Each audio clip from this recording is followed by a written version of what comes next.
episode of the Let's Walk and Talk podcast. I'm your host, Andrew Fillion. I'm down here in the beautiful city of downtown Detroit, going to be walking the river today. So, what I want to do with this podcast, as seen by the thumbnail, what I want you guys to do is do 1 hour of cardio with me, whether you're watching this live or if you're joining me after the fact. However you guys do it, I want to help you guys lose weight and get in better shape. And my promise to you is that by listening to what I have to say on a regular basis. So I wanted to kick off this first episode really talking about weight loss, in particular with walking. One thing that really bothers me about the fitness industry, especially on social media, whether it's TikTok, Instagram, any of them, there's a lot of there's a lot of influencers that kind of drill approach where, you wake up in the morning, you open your phone. I could pull out my phone right now if I wasn't live, start doom scrolling, and it would only be a matter of time before I get to some sort of influencer who starts out their video basically screaming at me saying, "Why are you in bed? Why are you so lazy and fat and this and that?" And they try to get you to go out and work as hard as possible. And I know they're not talking to me, right? I've got a half marathon in 2 weeks. I know I'm not their target audience, but I try to put myself in the shoes of someone who hasn't ever worked out, or maybe somebody who has kind of fallen off the wagon. And I just can't see that being something that motivates people to, make their lives better or to self-improve. So the approach that I always take is that I want my exercises and I want my goals to be so small that when I set a goal, I basically achieve it automatically. And along with that comes a state of mind where I'm not constantly being intense or beating up on myself. To give it to you guys very basic, what you could do if you were just starting out, you had never really worked out, maybe you're in a rut, things haven't been going well. The first thing you could do, just go into everyone has different schedules. Just say 9 p.m. Nobody's ever got anything going on at 9 p.m. Just put on your gym shoes. It doesn't have to be any different than that. Imagine you're in a video game and you're hitting that new file button. The first quest of the game, put on some shoes. You do that. Once the shoes are on, it's like, okay, I put my shoes on. I may as well do something. You go out and you do a half-hour walk, and that is your goal. It's a very easy goal. Pretty much everybody can accomplish that one automatically. So what you do, you walk for a half hour. Maybe it's around the block, around the neighborhood, however you want to do it. Eventually, you're going to come to a realization that a half-hour walk isn't really doing a whole lot. So you naturally progress. You then move on to walking maybe 45 minutes, maybe you walk for an hour. This is habit building that comes from setting small but very achievable goals. And by doing this, you're going to gradually improve on things without having to, constantly beat up on yourself or, put yourself in situations where you're going to burn out early. So I can guarantee you, if you watch some of these motivational guys and they rant about how you got to go out and get up at 5 a.m. to go run 10 miles, you might do that a single time and then quit after that. But if you go out every day, 50 days in a row, you will get more results. It's kind of like investing in an investment portfolio. Buying stocks one time doesn't really do a whole lot, but if you buy stocks every paycheck, the compounding interest after a couple of years is going to be out of control. It's going to be much higher than any of your beginning principles ever were. The same really does apply to weight loss and fitness in general. So we want to set these small but achievable goals. And there's a natural progression to things, right? So if you wanted to get into running, what you might do after you get comfortable walking for an hour every night, you just say, you know what? For 10 minutes at the beginning of this run, for 10 minutes at the beginning of this walk, I'm just going to run. You don't put a time, or you don't put a distance goal on there. You don't put a speed on there. You just set a timer, 10 minutes. I'm going to jog for 10 minutes. It's going to come to a point where you're eventually like, okay, this 10 minutes isn't doing a whole lot. I need to increase. Now you do 15. You get good at doing that. You get so good at doing that, you become that guy. I'm the 15-minute man. I jog for 15 minutes. If you need someone to run for 15 minutes, you come to me. And you become that guy. You eventually will progress to a half hour. And from a half hour, you eventually progress to a full hour. It's actually been the whole entire approach that I've had for training for this half marathon I've got in 2 weeks. At no point have I ever thought of it as me working hard. I don't even think I've really been pushing myself, but I record data. Every time I record data, I go back, I look at it week by week. I get that same dopamine hit that you get when you look at your stock portfolio and see that things are, in fact, moving upward. Or in the case of me running, my times are going downward. But at no point have I ever had that drill sergeant mentality where some guy is screaming at me. I've never liked that. In fact, when I was overweight at one point in my life, I was 240 pounds. Most of high school most of high school is actually like that. I didn't really get into working out until I was in my 20s. Back in those days, having somebody scream at me to go work out would have made me just want to run and hide. I mean, mind you, I'm coming from a place where I'm already out of shape. My self-confidence is at an all-time low. So having somebody compounding that, I'm not going to be motivated to work out. I'm going to be motivated to disconnect, log back into World of Warcraft and kind of just shut everything out. I do see people leaving comments. I'm going to see if I can pull it a little closer to read them. Oh boy. Well, I'll just keep going. At some point I'll pause for a Q&A, or I'll pause to read some of these comments, but having a selfie stick in one hand and a mic in the other can be a little difficult for that. So back to the story, 540 pounds, a lot of World of Warcraft, a lot of online video games. The motivation to get in shape just wasn't there. In fact, I had never gone into a weight room until my freshman year of college. I was terrified of the weight room. I never went in until one day, one of my fraternity brothers invited me to go weightlifting with him.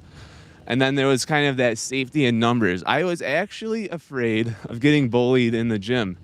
I'm 18 years old on this college campus, very insecure with myself at that point in time. It's funny looking back on it, but these are real feelings that people have. And so I kind of started this channel thinking, what if I could be there for somebody where they could skip all of the BS and get in shape and feel good about getting in shape without having someone in their ear yelling about how they're not working hard enough or how they aren't enough. Because I started from that place, and it was really difficult for me to get out of that. On top of that, the next thing I'm not too thrilled about with the fitness industry is all the advice kind of like across the board sucks. So like, I'll pull out Instagram and I see advice from other fitness, influencers that say things like, if you want to lose weight, skip the escalator and take the stairs. I always think this advice is so weird because the escalators might save you, 20 steps? That's like not even a jelly bean's worth of calories. I'm not interested in, giving you guys hammy advice that doesn't really do anything. What I want to do is kind of have the marriage between science and fact-based training, and then also give you guys plans. So like what I just said earlier about putting an alarm into your phone for 9 p.m., put on your shoes, that's an actual action plan. If you actually do that, you'll find you really did put your shoes on at 9 and you really did go out the door and start walking. On top of that, I really like getting into the numbers. I'm very data driven. It does help that my day job is a data analyst, so I'm basically working with data all day long. Translates well to fitness, translates well to, finances. And so I've gotten very deep into the mathematics. I would rather not be motivated by motivation or discipline or dedication. I'm motivated by mathematical formulas. If you have the right inputs, if you've got the variables figured out, you can predict your weight loss down to a specific number within a time range. So, for example, right now I'm about 195 pounds. Using the formulas that I have figured out, I can predictably lose about a pound of fat per week. For the next 15 weeks, I could be at 180 pounds. Right now it's like, May 28th? That would put me at 180 sometime late July, early August. And knowing this, all I have to do is just plug numbers into the formula. So what I always tell people, this is really the foundation of my mathematics. I don't like going on Google and looking up my BMR all the time. So I've come up with a form that is so easy that basically anyone could do it at any time. You don't need a calculator or anything like that. You take your current body weight in pounds, if you're in the United States, you just multiply that by 10. That's going to be your basal metabolic rate. Most people are going to be within maybe 50 to 100 calories of this. It's not perfect, but it's close enough. If you're in Europe or if you're anywhere that's not the United States, you use kilos. Go ahead and do that same exact formula, but instead of 10, multiply by 22. So if you're 80 kilo, multiply that by 22. You get somewhere around, like 1750? I think 80 kilos translates to about 170 pounds. I think so. I don't have a calculator out. I'm doing this all sort of from mental memory at this point. But the point being, that's your basal metabolic rate. If the goal is fat loss, you cannot possibly gain weight by limiting your calories to your basal metabolic rate. It's the perfect threshold for putting you in a caloric deficit. Because at that stage, anything that you do for the remainder of the day, it's all going to be negative calories, right? So even me holding this selfie stick and a microphone, I'm burning up some semblance of energy. So at 195 pounds, if I limit my calories today at 1950, just by doing this, I'm burning some semblance of calories. It might not be a lot, but it's something in a forward momentum. But that's also where the cardio comes in. The more cardio you do, the more calories you're going to burn. And when it comes to burning calories, the slower the cardio, the longer you can endure it, the more you're going to burn. So I want to touch on this real quick. Yes, I am doing a half marathon in 2 weeks, but the truth of the matter is, running is actually not the best way to burn calories. At least for most people, it's not.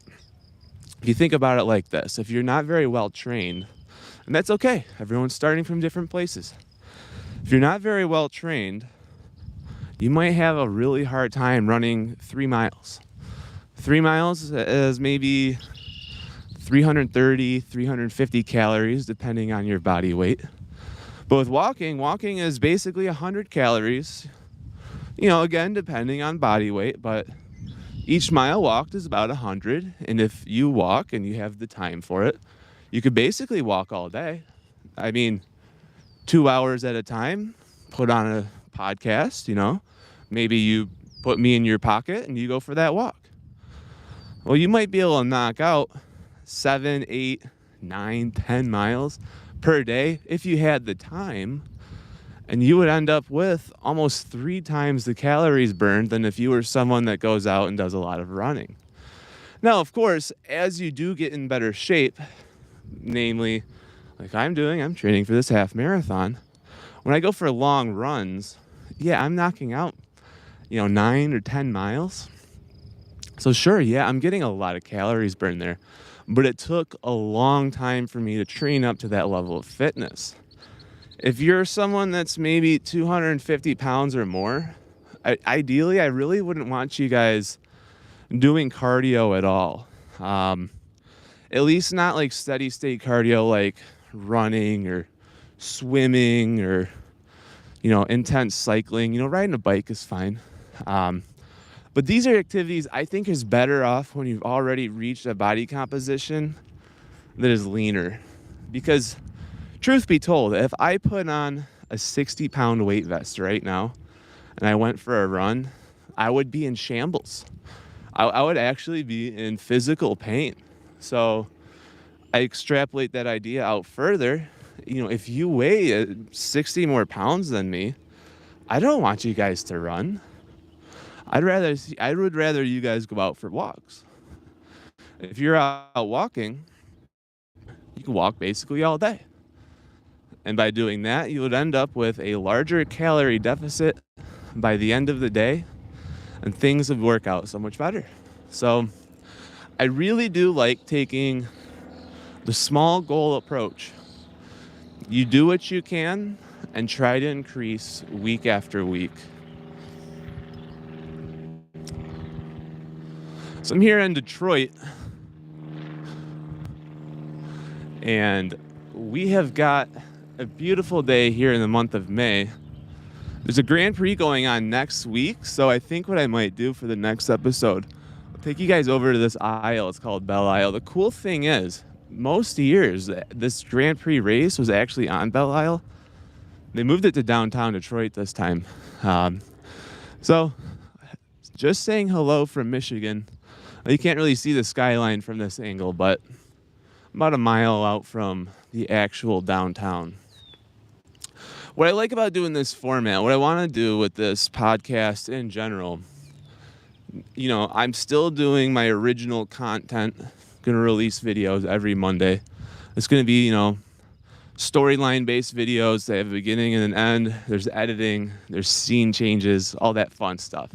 Still going to be posting those every Monday. But what I'd like to do, and this is kind of, the first run at this, is to see if every Sunday, at least in the beginning, I can take you guys out for a 1-hour walk and we just do some talking.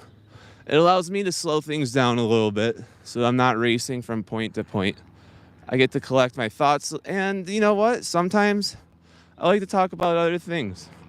So it might be an opportunity for me to kind of explore some topics here and there that might not always be directly weight loss factored. So we'll see how this goes.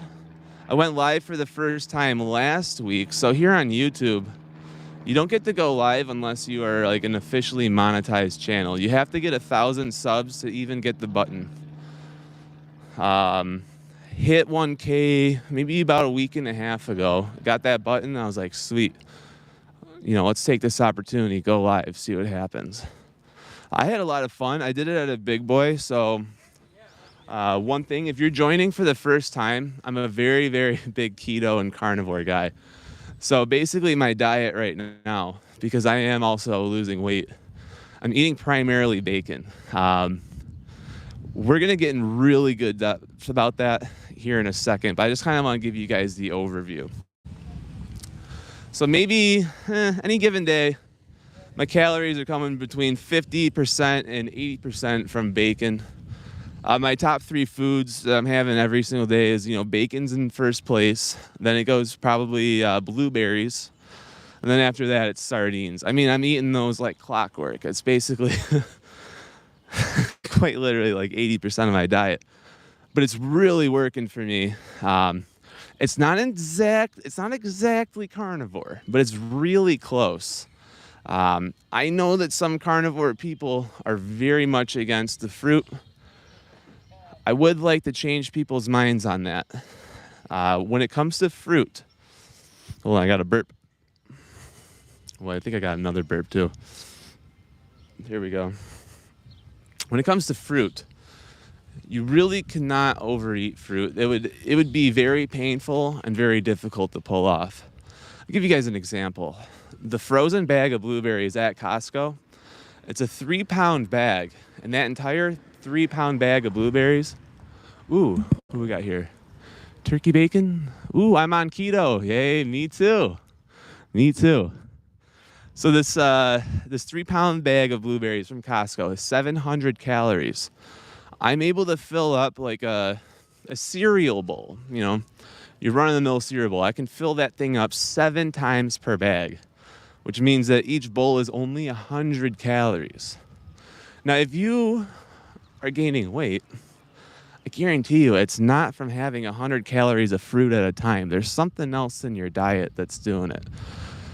And I understand, why people, get so hung up on the carbohydrates. It's kind of like what people in the manosphere call red pill rage. You kind of get this carbohydrate rage when you find out the thing that you loved is the thing that's been causing you so much pain.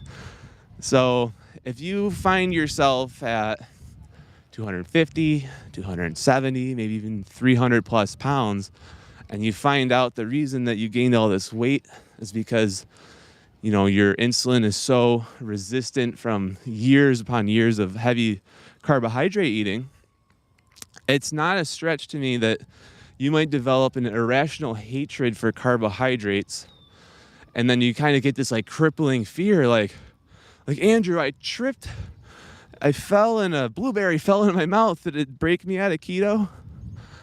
I'm here to tell you, it does not break you out of keto. Keto is not a light switch. It's not on or off. It's more like a sunrise. If it's midnight, that's your body running on glucose. As the dawn hits and the sun slowly rises over the horizon, that is your body slipping into ketosis. So if I have some blueberries, it's not that it's immediately going to nighttime. That's not the annular eclipse or whatever it was called. They had that back in April. I saw it. It was pretty sweet. But it's more like a cloud. You got a bright blue sunny day.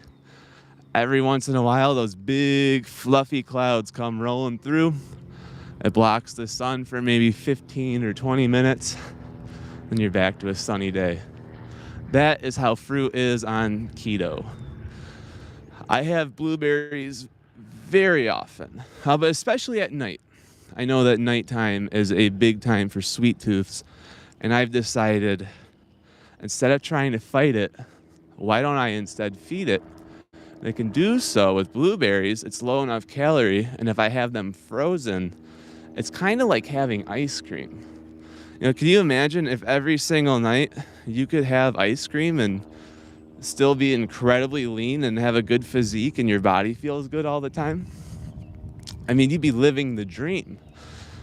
When people tell me, especially in my personal life, like offline, people say, Andrew, I see your diet. I could never do that. My heart weeps because they have no idea how easy my life is. All of these things that I'm doing are not hard at all. Life was hard when I was overweight. Everything was harder. I felt more lethargic. My self-esteem was lower. The self-hatred was, when I was 240 pounds and in high school, man, the self-hatred was insurmountable. Eating healthy and having a good lifestyle, now my life is easy. At any given moment, I could drop what I'm doing and go run 6 or 7 miles, and it wouldn't really be that difficult for me. That's living life on easy mode. And a lot of the times, if you remove the poison and you just see what life is like without the poison, you'll find that it was actually living on hard mode the whole time. I understand, the food industry that pumps things into our systems like high fructose corn syrup, soybean oil, canola oil, all of these things that are very unnatural. It hijacks your brain's hormones so that you can't regulate hunger properly. And things like that. So you just say, okay, if these are the culprits, I'm avoiding them at all costs. And that's a fair thing to do. But I really want to encourage people not to swear off fruit. Pineapples, blueberries, raspberries, blackberries, all very good things. There might be some things you might want to avoid, namely apples. As much as I do like apples, they have been genetically grown to be more sugary. So, an apple might actually be like 130, 140 calories per apple, and you can rip through an apple pretty quick. So I would say be careful on that, but in general, if it's a berry, it's good to go. If it's a watery fruit, it's good to go. Watermelon, an entire like 9-pound watermelon, or maybe it's 9-inch watermelon, the big ones you can get at the store, that whole thing, not even 1,000 calories. There's no way on earth you're eating 3 of those a day to gain weight. Like, maybe someone out there, just to try to spite me, will go and say, hey, I'm going to eat 3 miles, or I'm going to eat 3 watermelons a day. I'm going to get fat and prove you wrong. It's like, okay, man, if you really want to do that, go for it. But I could not eat 3 watermelons in one day, especially day after day. Not a chance. I mean, in some ways, you'd kind of go broke first, right? Like, fruit's not that cheap. I know blueberries aren't. Sometimes they're like $8 a pound. Can you imagine having 10 pounds of blueberries a day? It costs you $80. It kind of all feeds into the point, right? The things that got you heavy in the first place come from the processed foods. You get off of the processed foods, pretty much no matter how you slice it, you're losing weight. You could be keto, carnivore, paleo. They're all kind of different strategies for largely the same thing. Ooh, what do we got here? We got fruit can be a major challenge for both kinds of diabetes. Oh yeah, I do hear you on that. Type 1, if your body can't produce its own insulin regulation, that's a totally different story. As far as type 2 goes, if you get on keto and you just get your body back to being insulin sensitive, a lot of the times that goes away just through time. So what I like to have people do, I mean, the heavier you are, the less fruit I actually do want you to have. But this would apply to people that are like extra heavy, right? Like 250 plus, 270, 300 pounds, etc. Those are situations where I might say, okay, just cut the macros down to like 80-20, fat to protein, and then just go 0 carb for a while. But once you do get lean, then the carbohydrates can actually be used for their intended purpose, which is energy. Carbohydrates is kind of like gasoline for the body. As long as you're using it up, it's okay. But on that point, here's an analogy I've always used in my mind when it comes to carbohydrates. Carbohydrates is like going to the gas station and putting gas in the car. But unlike your vehicle, there is no click on the handle. So imagine your body, if you will, you're putting in gasoline just like at a gas station, but instead of having that click, you've got those red barrel drums next to you. And your body's automatically going from the fuel tank to those drums. Now, at first you're like, oh, cool, I've got some extra gas. I'll throw it in the back of my truck, drive it home, and throw it in the garage. Well, what happens over time, this happens, week by week, you go back to your garage. One day you open it up, you got 50 of these red barrels stacked up. You no longer have any room to put anything in there. It's all this gas. It's gasoline everywhere. And unlike this analogy, you can't just pour out the gas. I hope you're not pouring it in the local water supply, but no matter what, that gas is not getting poured out. The only way to get rid of that gas is to get in your truck and drive until it's gone. So that is where cardio comes into play. You would want to get yourself insulin sensitive to avoid this situation. Because if your insulin is sensitive, once you've had food, your body is able to release the hormone leptin.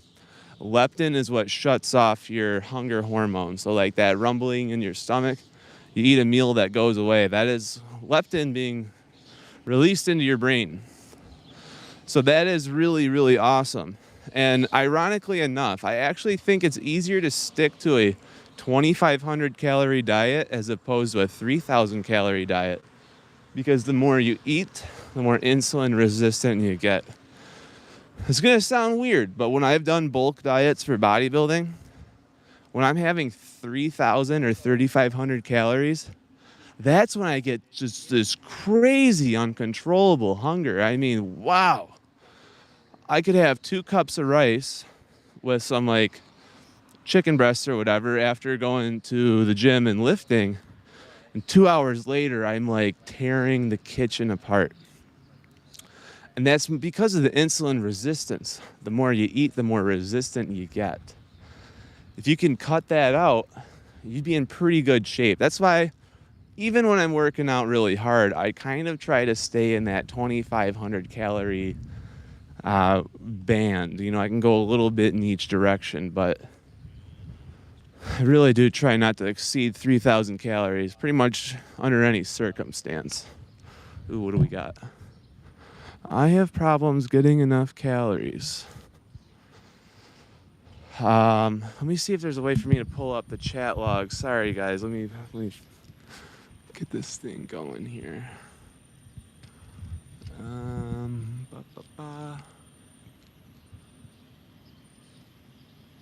Chat log.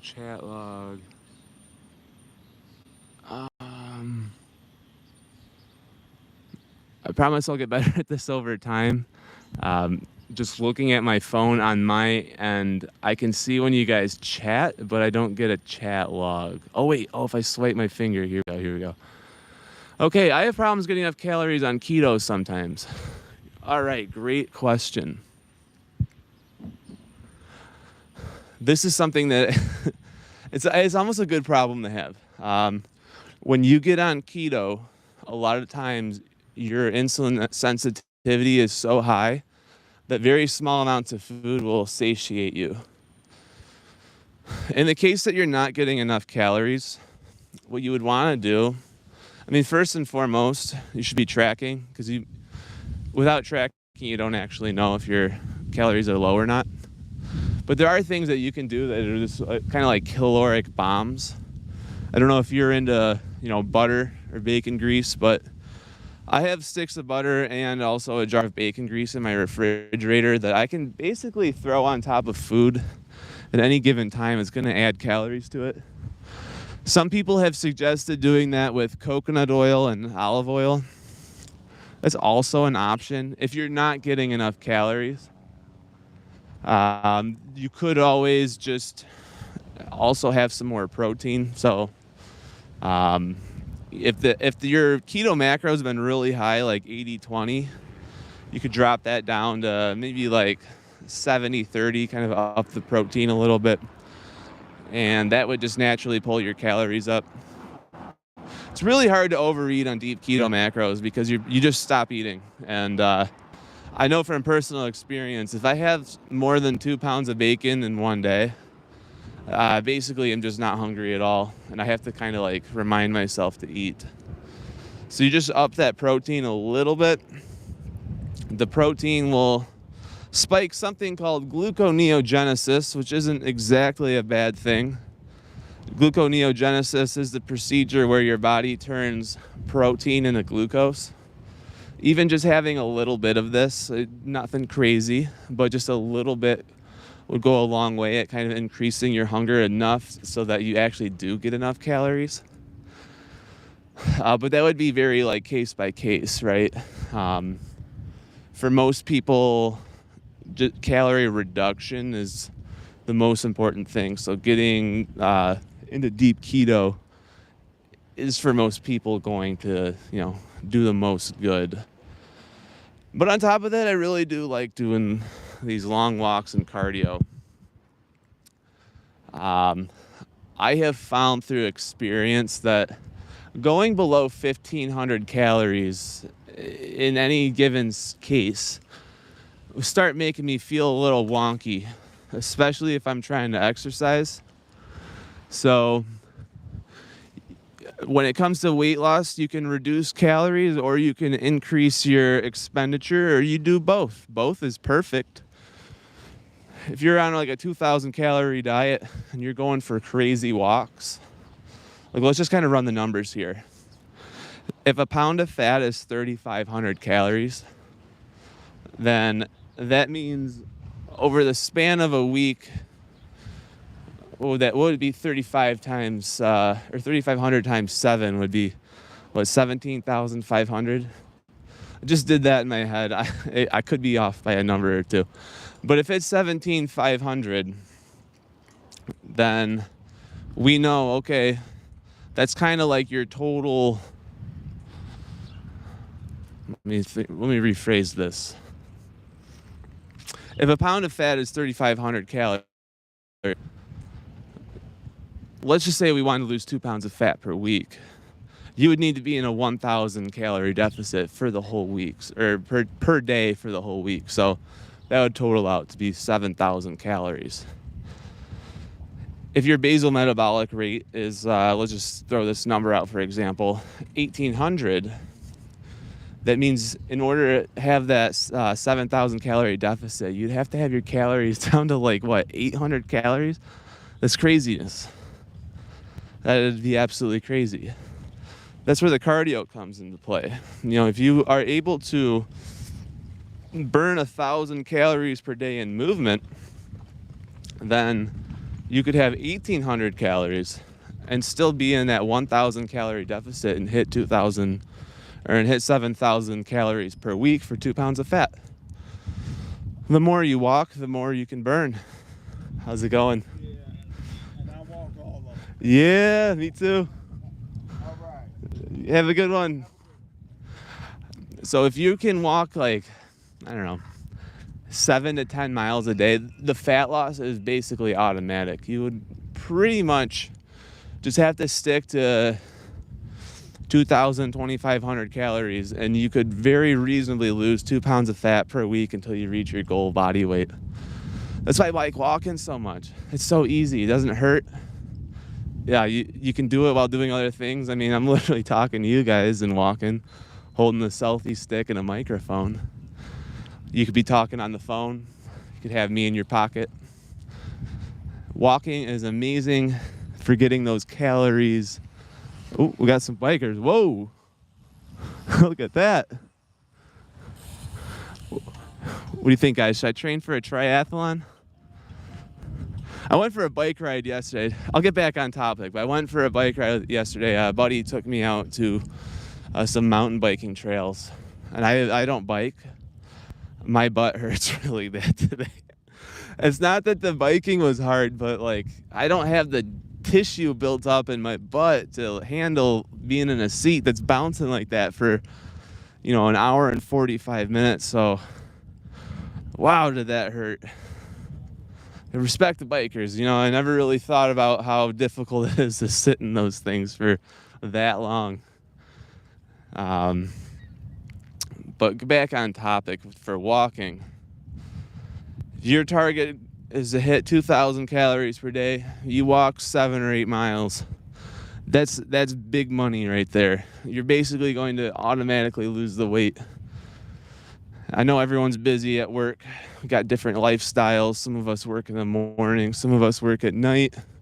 Some of us work 60 hours a week. Got kids. Got things going on. You set that alarm for 9 p.m. I mean, nobody's, unless you're a nurse or something, nobody's working at 9 p.m. Instead of, sitting on the couch watching TV or playing a video game, you just go out for that hour-long walk, put on a podcast, put on some music, and you just get walking. The weight loss is automatic. You could do that every day. In fact, I make this promise to you guys. I'm going to be making more of these. If you listen to me for 1 year, by May of 2025, this time next year, you will be mostly at your dream physique. And I'm not gonna, beat you over the head. You gotta get out of bed at 5 a.m. and run and do 1,000 push-ups. I'm not gonna be that kind of guy. I'm just gonna tell you, go out, walk, take it easy. You can train with weights. I'll be doing some videos on that as well, but in general, the weight loss is just a mathematical equation that you just plug the numbers in and run the play. You don't have to be intense or screaming or the angry fitness influencer stuff. Not my style. by May of 2025. My pledge to you guys, every single one of you, if you're walking and listening, we'll all lose that weight together. And I mean that. Now, granted, I don't really have much weight to lose at this time. You know, I got maybe a good another 5-10 pounds, and I'm basically maxed out. But I'll keep helping you guys. And really, this is going to sound crazy, but you know, the heavier you are, the more I hope you find this channel. So I know there's people out there that they just want to lose 10, 15 pounds to improve their dating life, things like that. But when you're extraordinarily heavy, losing weight could quite literally be the difference between you living another 30 years or having a heart attack and dying. So that's really who I'm trying to reach. You know, I'm happy to have anybody that'll watch and anyone that'll listen, but I really want the people that are extra heavy watching. And a big part of that is you don't get that heavy without having something traumatic happen. You know, you don't just accidentally get to 300 plus pounds. So in some ways, it's kind of like its own version of being a therapist, you know? If I help you lose the weight, sometimes the internal trauma that got you to that point, you know, it kind of bubbles to the top while you're weight or dieting down. You kind of figure out where your problems were. That's how it happened for me. It wasn't until I was already in shape that I was able to reflect on my childhood and see that, like, I spent most of my youth with incredibly bad self-esteem issues, a lot of self-loathing, self-hatred. My self-talk back then was really bad, and the self-talk didn't get better until I got into shape. Ooh, what do we got here? Hey, what's up, Phillian? Keep up the YouTube ground. All right, so if you know me by Phillian, you must know me in real life. That's awesome. I'm glad you're tuning in. Let me see if I can get the deets on you. Who do we got? I am a silly boy. I am too. What's going on, Diallo? Glad you could check in. All right, we're gonna turn around. We're at the midway point here. Oh, it's Trent. Dude, what is going on? All right, so people watching at home, me and Trent grew up together. I played a lot of World of Warcraft with Trent. So, Trent, I'm glad that you are hopping on. I feel like you're one of the few people out there that would remember that I used to really be, you know, that chunky kid. And I think you were there for some of my low moments. I'm actually really happy that you joined. Cool. Funny thing about me and Trent, in middle school, we did the talent show. And for the talent show, I was playing a lot of WoW at the time. So I basically just put together all the dances from WoW, like the orc doing the MC Hammer dance, and like the human paladin doing the 70s shuffle. And we just went on stage and just did a mashup of all those different songs. Yeah, I guess even at an early age, I kind of always had an eye for like the content life. I've always liked being kind of a showsman or whatever it's called, show business or whatever, you know, entertainer. Man, that's funny. Oh, Trent, I'm glad you joined in, man. Make this pledge to basically everybody. If you're watching me, you just keep watching me. We'll all get in really good shape together. Because I want everybody to know what it feels like to have a body that doesn't feel like a prison anymore. You get to the other side, and it's like, wow. Just the ability to move freely it's its own reward. Being able to move freely is its own reward. I mean, forget about like social status or your dating life or, you know, getting ahead or being competitive with other people. Just feeling good is its own reward. And I want people to experience that for themselves. Because as competitive as I am, I'm actually not that competitive. And the reason I think that is because humanity, for the most part, has been figured out. You know, all the land has been discovered on this world, at least that I'm aware of. Most technology and most science has been written down and recorded. The age of discovery is basically over. So what we're all living through right now is kind of like the new game plus mode of life. We're starting our own characters on a game that's already been beaten. So I just don't really see the point in trying to be better than other people all the time. You know, I think the era where you and all the men you grew up with get drafted to go fight a war somewhere else, I think that's done for the most part globally. I know there's some conflicts going on right now that are in the news, but in general, you don't just suit up into a uniform and go and fight another country until one of you is completely wiped out. And a byproduct of that is we have just a lot more people now. There's a lot more people. There's not as much reason, in my opinion, to have like this ultra competitive, I have to be the best at all costs mentality. Because the world's already been figured out. So why not just enjoy it? My perspective on the whole thing is like, all right, I'm born into this world. Most of the problems have been solved already. Let's just see if I can max out this character, my IRL character. Let's just max it out just for fun, you know? Because really, what else is there to do? That's kind of my perspective on things. So, you know, I'm going to go do this half marathon, not trying to be better than anybody at the half marathon. I'm not trying to be better than my past self, which is a topic I want to get into in a second here. I'm just going there to have fun because it feels good to have a free moving body. And going into that one idea I had just there, I'm not in competition with my past self. If anything, if I had a time machine, I would go back to a younger version of me and say, thanks for always believing in me. I really do mean that. You always hear people talking poorly about their past versions of themselves. And I think that's a crying shame because all of the actions that you have in your life got you to where you are today. So why would you not have your past version of yous back? And why would you not have the future version of yous back? You know, I see myself as kind of like time's not a straight line but a circle, and it's like my past me and my future me, we're all the same me, like playing for the same team, trying to grow and get through life together. Who do we got here? Oh, got a comment me. I'll get better at this, I promise. Second episode. Let me see, get that chat log up back.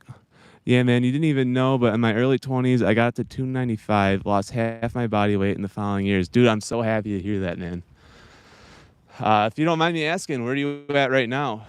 I'll follow up with you when I see that one. But yeah, I think a really, really good thing for everyone to have is good mental self-talk. You want to use as many positive words in your own internal monologue as possible. So certain words you don't even really want to think, like the words can't or won't. Or you don't want to associate I and then a negative phrase. So if, like, for example, if I go for a run and the run doesn't really go well, I'm never going to say, I suck at this. It's not, the words aren't even going to enter my head. Instead, what I'll just say is, it's okay to have an off day.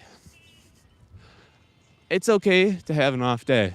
If you think about it, mathematically speaking, if you have like what do they call those? A parabola or standard deviation graphs where it's like a bell curve. And like your average day is a 50%. And then like you got a standard deviation like, oh, this day was 70%. So it's like 4 or 5 days a month. I got these 70% days. And I'm like, once or twice a month, I got these really good days. Wow, two standard deviations above the average. Like that's an 80, 90% day. Well, you're allowed to have 2 or 3 of those bad days a month as well. And sometimes when you're having a bad day, all you got to do, and it really puts things into perspective, you just say, all right, today's that bottom 10% day. It was always going to happen. There always has to be one. Today's that day.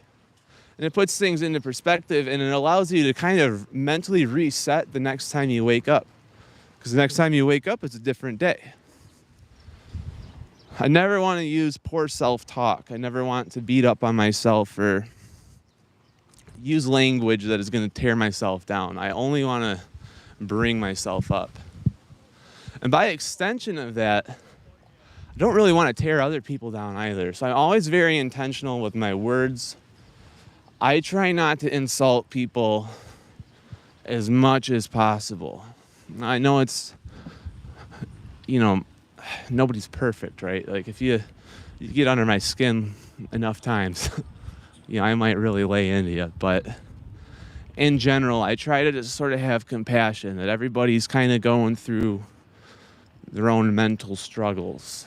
And you never really know what the guy on the other end of the argument is going through.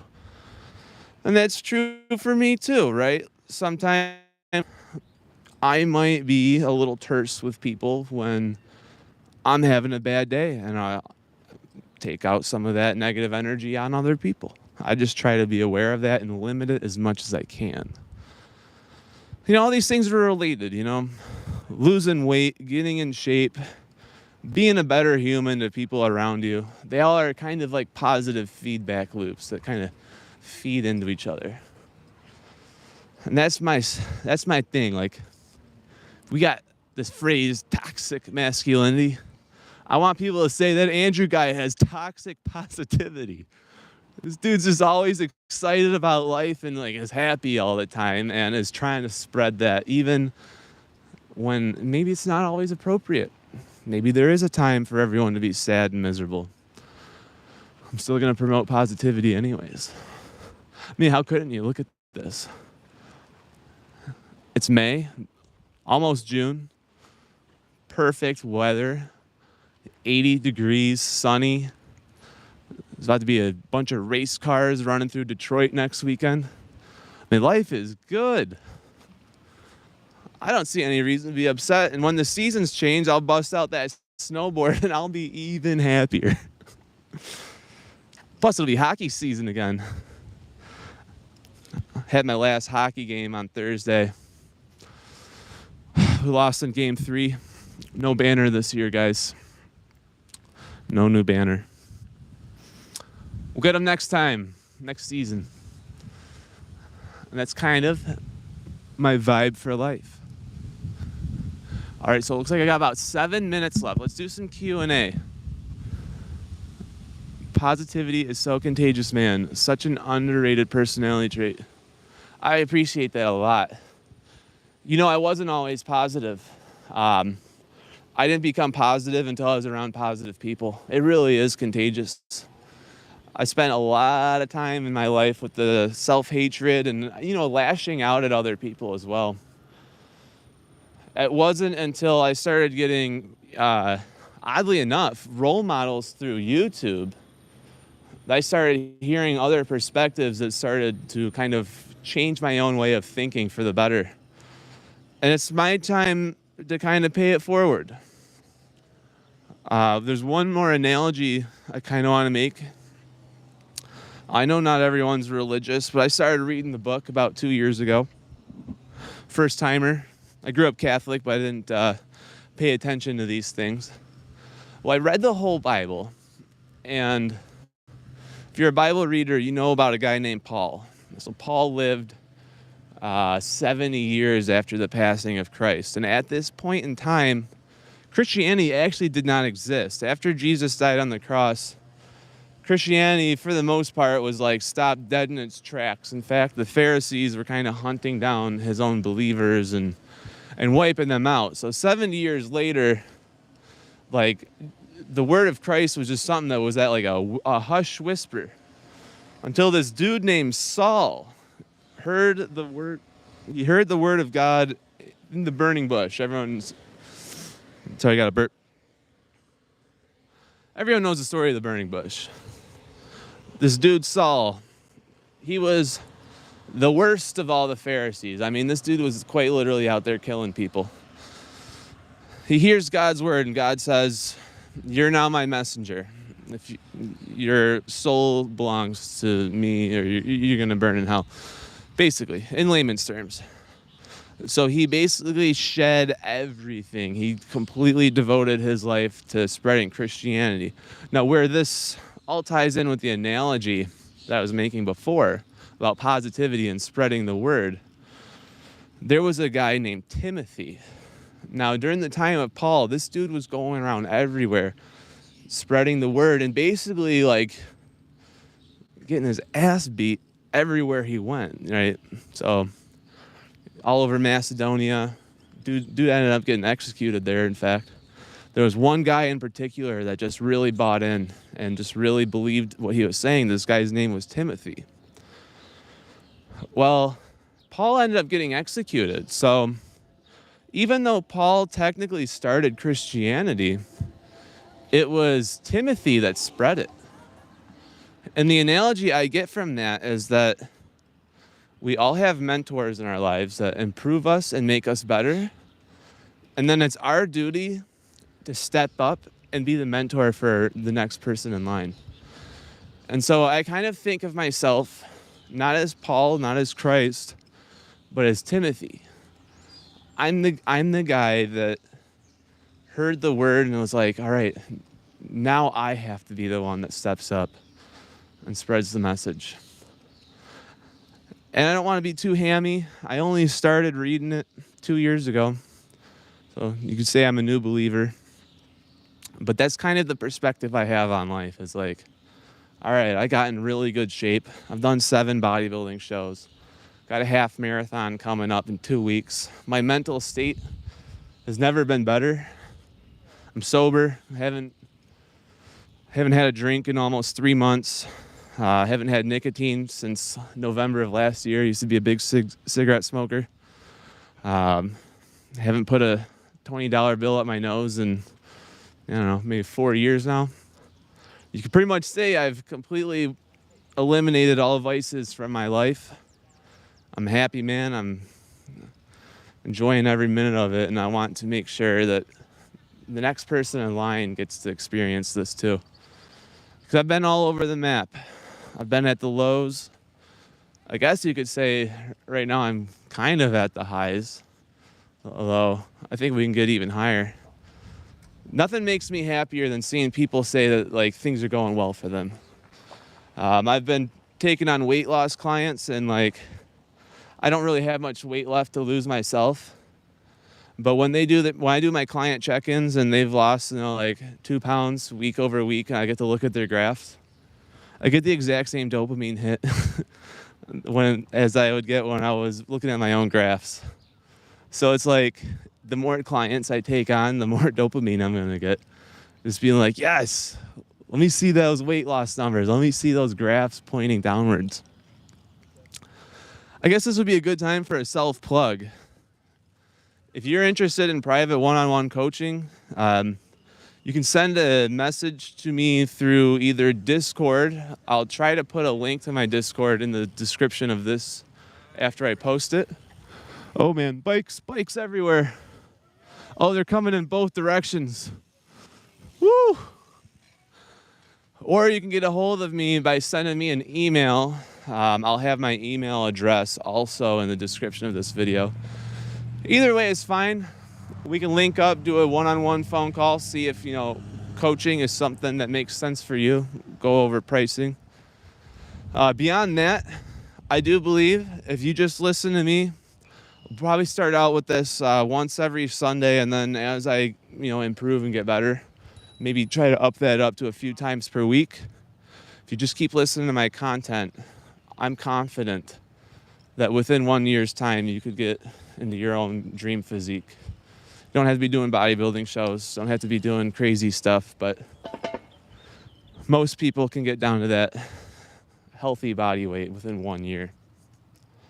Beyond all that, if you're a first timer, if you just caught me live, make new videos every Monday, original content, things with scene changes, more editing, things of that nature. There's themes. I do a lot of carnivore dieting.